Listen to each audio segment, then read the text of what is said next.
Hi everybody, I just wanted to let you know that I had some issues today. My camera broke. So I'm just taping myself here on my video camera phone. And I just wanted to let you know too that I am not going to be able to finish that rose until after February 28th because I took it back to the sales person, and hopefully we'll have it fixed. I don't know what was going on yesterday. It wasn't acting right, kept shutting off, and then today it shut off. I have some of the rows done, and you won't be able to see that. It's just like the old days when I had the other camera. So I apologize to my fans and my friends and all the people that watch and look forward to my videos.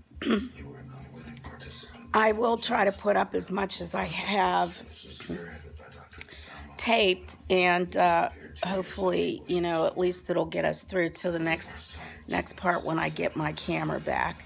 So until then, happy painting, and drop me a line. I'd like to hear from you, and I'd also like to see some of the paintings that you're doing. You can find me on Facebook under Pittsburgh Artist Studio. So please drop me a line and make me feel a little bit better, because I do feel bad that my camera's not working. So talk to you soon. Bye-bye.